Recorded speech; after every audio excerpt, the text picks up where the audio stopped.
On today's episode of You Asked, home theater in a box versus soundbar surround system.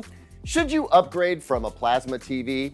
When will Sony's new TV lineup drop? Plus, the most universally helpful TV advice I've ever given, all coming right up. Welcome back, everyone. I'm Caleb Dennison, and this is You Asked, the show where I answer questions you asked in hopes that I can help you and others who have similar tech questions. If you've got a question for me, please send it to youasked@digitaltrends.com, and we'll see if your question gets picked to be answered on the show. Before I dive into answering questions, I want to address a theme I've been seeing in a few of the emails and DMs that I've gotten over the past couple of weeks. I'll use one of them as an example and then get to answering the question itself. This particular question came in as a comment on another YouTube video, and it says, I've sent this question in for a couple of weeks now with no answer. They then ask their question and then cap it off with, let's see if you actually read the comments. Okay, so folks, I just need you to know that on average, I receive at least 100 questions per week that I know of. Just this week, I got 59 questions sent to the actual You Asked email address, another 12 to my direct email address, 8 Instagram DMs with questions, no less than 6 to my personal email address, and who knows how many were asked in the comments section this week across the 24 videos I've made since the beginning of this year alone. Now, given that I answer about 5 or 6 questions per episode, that means 90 to 94 of you sending in questions won't get them answered. There's nothing I can do about those numbers. Also, I don't pick questions to answer entirely at random. I tend to pick questions which I see get asked frequently because I know answering those questions will help more than one person. But I also do try to answer questions very specific to one person's needs because I like to help folks out as often as I can. And who knows, maybe somebody else out there has the exact same size room as you, same viewing conditions, same equipment, same needs, and same budget. I mean, odds are there isn't, but I like to stay optimistic. So to be clear, it isn't that I don't care. I do care. I wish I could help everyone out, but I can't. I've got at least 2 other videos to make per week, and a lot of testing, research, and time goes into those videos too. So to those of you disappointed that I haven't recognized you or acknowledged you in some way yet, I'm sorry, but give me time because I do read the comments. Not all of them, because that is just not possible, but just over the last 4 videos, I've gotten over 1,000 comments, and that number is actually much lower than usual. All of this to say, I'm doing the best I can. I read comments and emails late at night, on the weekends, well after work hours, which lately is like all hours that I'm not sleeping.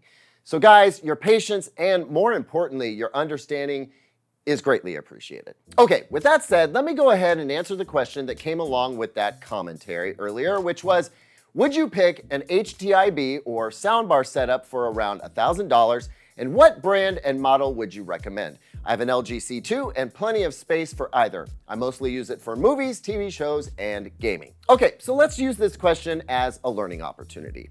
I don't actually know if you want to know what I would do, or if you're just asking for my opinion on what I think you should do. See, what I would do might not be in your best interest, and since I don't know what your best interests are, it's hard to tell you what I think you should do.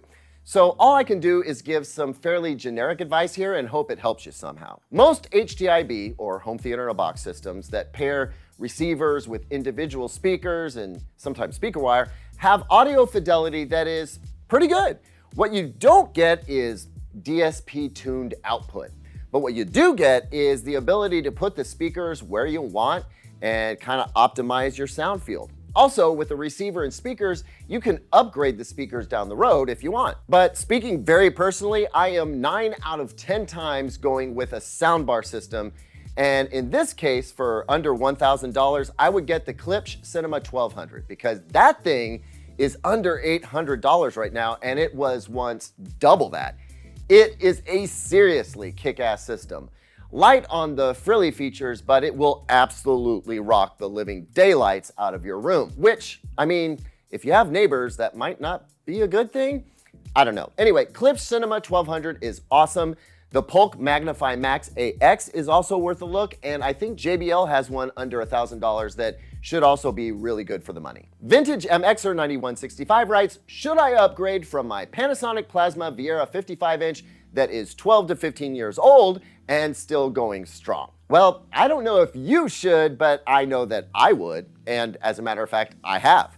I mean, I have a Panasonic ST60 that has a moderate number of hours on it, but I know that its peak light output has gone down since I bought it. And while there's something I still really love about the motion on that Panasonic Plasma, thanks to its subfield drive, which is a topic for another episode, it's still inferior in just about every way to even mid-level QLED TVs today, let alone OLED TVs. If it's in the budget, I'd get a Samsung S89C or maybe the S90C OLED, maybe an LG C3 OLED or a Sony A80L OLED. The perfect blacks of those OLED TVs will be similar to what you got with your Plasma, some cases better, but their higher brightness, HDR processing capabilities, and increased color gamut should make you very glad that you upgraded. Brownskin B5084 writes, can you help me understand why Samsung is raising the prices on their TVs instead of them dropping? Yes, I can. I'm gonna do a whole video on TV prices, but the short version is inflation. Everything is more expensive now. Materials, labor, logistics, all of it is more expensive. I think TV prices will go up across most manufacturers. Maybe not TCL and Hisense, we'll see.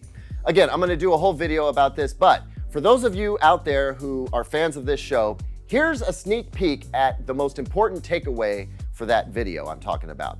Buy a 2023 TV and buy it now. This is perhaps the most universally helpful TV buying advice I've ever given. You're welcome. Joe A. Bruno, or maybe it's Joa Bruno, I have no idea, says, I own the Sony A95K. Is the picture quality substantial enough to justify upgrading to the A95L? Simple answer, no. Keep your A95K. Some might argue it is a more reliable TV, and the difference in picture quality is minimal. Dan Marshall asks, when will Sony announce 2024 lineup pricing, and when will the embargo be lifted on your super secret Sony spy meeting? Nice alliteration, I like it. I would say you can expect to hear more in mid-April. I don't know if pricing information will be available around then, but you will definitely be hearing some juicy Sony stuff around that time. Mike Peterson writes, I have a 25-year-old Bose Acoustimass 5.1 speaker system paired to a Yamaha receiver. Speakers are still working and sound great, but they're all I know. Would switching to a Sonos Arc with Era 100s and a sub be an improvement? Will Dolby Atmos be that much of a difference? My Bose rears are wall-mounted toward the ceiling. I'm also considering Samsung Q990D and Sony HT-A9. Mike, all three of those systems will be a whole new world of audio for you. I think you would be shocked at the improvement, and you don't have to have golden ears to get it. And hey, everyone, hop in the comments and let Mike know if I'm right on this, would you? Thanks. Floyd Mara writes, I've never owned an OLED before, and I knew I wanted to upgrade to one this year.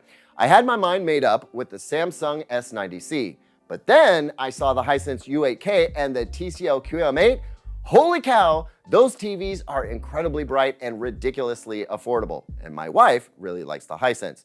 I honestly have no idea what TV to get now. 98% of the content I watch is streamed from my Amazon 4K Fire Stick, mostly YouTube and sports apps for me, and HBO and Hulu for my wife. Once in a long while, I'll watch something on Blu-ray. I'm not a gamer either. I guess I'm asking for a nudge in the right direction from a pro. Floyd, I think I did a video about this before, but sometimes we just fall in love with the idea of a thing. And I know we talk a lot about how amazing OLED TVs are here because when you're a videophile or just extremely picky about color accuracy and stuff like that, OLED definitely delivers. But for sheer wow and enjoyment factor, the Hisense U8K and TCL QM8 are amazing, and I think that you'd love either one. Your wife likes the U8K, you say? I think you know what to do, sir. Okay, last question, and then I need to pack for a trip to go see Samsung, which should be a little teaser for you TV fans out there. All right, Aaron Rosenfeld writes, My living room is small and the surround speakers are basically directly next to the left and right seats, such that the balance is just way off. The right seat only hears the right speaker and vice versa.